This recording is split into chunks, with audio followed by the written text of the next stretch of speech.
You hear a small sound at the door, a rustling, a soft thud, and then your cat walks in, carrying something in their mouth.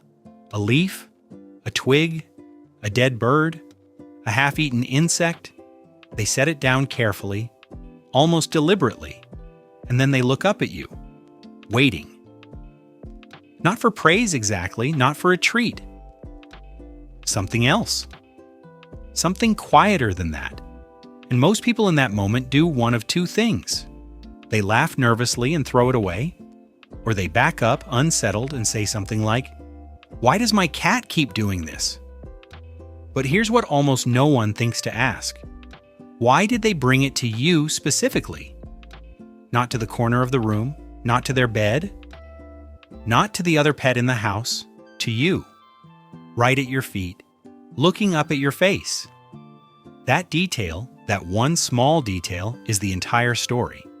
Most people assume this is random behavior, a quirk, a strange little habit their cat developed somewhere along the way. Some owners think it's a gift, sweet but slightly disturbing. Others assume their cat is just proud, showing off a hunting victory, like a small furry athlete returning from a game. And honestly, that interpretation isn't entirely wrong, but it's only the surface. Because underneath this behavior, underneath every dropped leaf, every limp mouse, every fragment of something unidentifiable, there is a deeply layered psychological process happening, one rooted in instinct that is millions of years old, one that tells you something specific and profound about how your cat sees you, relates to you, and has quietly placed you inside their world. There's something deeper happening here. One, the hunting cycle was never meant to end at the kill. Cats are ambush predators. This is the foundation of almost everything they do. The slow stalk, the frozen pause, the sudden burst of speed, every part of their body is built around this one ancient function. But what most people don't realize is that the hunting cycle for a cat doesn't end when they catch something. In feral colonies, researchers observing wild and semi-feral cat groups have noted that adult cats, particularly mothers, carry prey back to a specific location, not to eat immediately, but to return it to the group, to bring the result of the hunt back to the place that matters. When your cat brings something inside, they are completing that cycle, and the place that matters, the location of safety, the center of their known world, is wherever you are. They aren't decorating your floor, they are returning home with proof that the cycle worked. And they brought it to the person they consider the anchor of that home. 2. You have been assigned a role in their social structure. This is where it gets genuinely interesting. Cats are often described as solitary animals, and in many ways, that is behaviorally accurate. But solitary does not mean disconnected. It means their social bonds are selective, quiet, and deeply intentional. In feline social groups, whether feral colonies or multi-cat households, there are distinct roles. Some cats hunt, some guard, some stay with the young. What behavioral researchers have observed is that prey is sometimes shared not randomly, but directionally, toward specific individuals, toward those the cat has bonded with most closely. When your cat brings you something from outside, they may not be thinking in human terms, but instinctually, they are behaving as though you are part of their group, a member worth providing for, worth returning to. That is not a small thing. That is your cat, placing you inside the most primal definition of family they are capable of forming. 3. The object itself is a form of communication. There is something worth examining in what they bring. Sometimes it's a live animal, which is confusing and alarming for most owners. Sometimes it's already dead. Sometimes it's a toy they've been carrying around the house. Sometimes it's a leaf, or a piece of bark, or something that barely seems worth mentioning. The object matters less than the act of bringing it. From an evolutionary perspective, carrying something in the mouth and presenting it to another individual is a behavior rooted in vulnerability. The cat's mouth is occupied. Their jaw, one of their primary defenses, is engaged.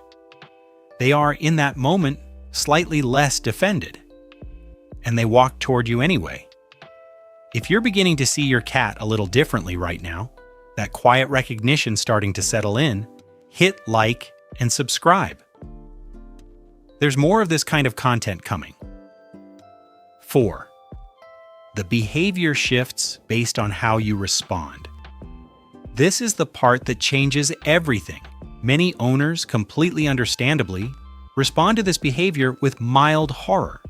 They flinch, they say no sharply, they grab the object away quickly and move in the opposite direction, and here's what happens inside the cat in that moment.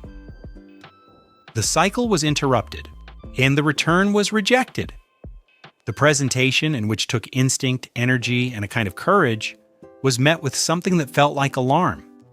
Cats are extraordinarily sensitive to the emotional tone of those they are bonded with.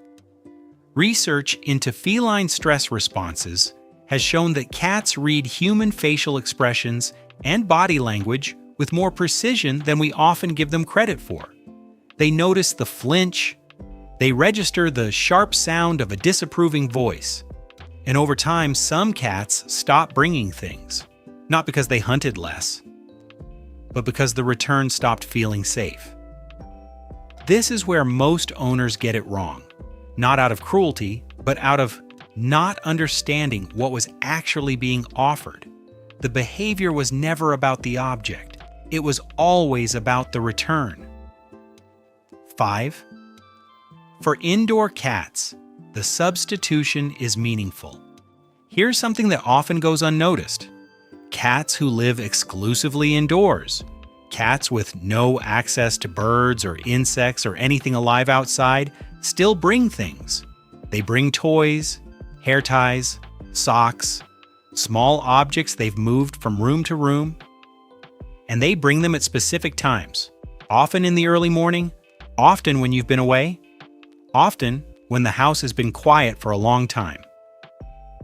This is the hunting cycle, redirected. The instinct doesn't disappear because the prey does. It transfers. The toy becomes the catch. The hallway becomes the territory. And you remain the destination. Watch what time your indoor cat brings you things. Watch what seems to trigger it. In many cases, you'll notice it happens right before they seek closeness.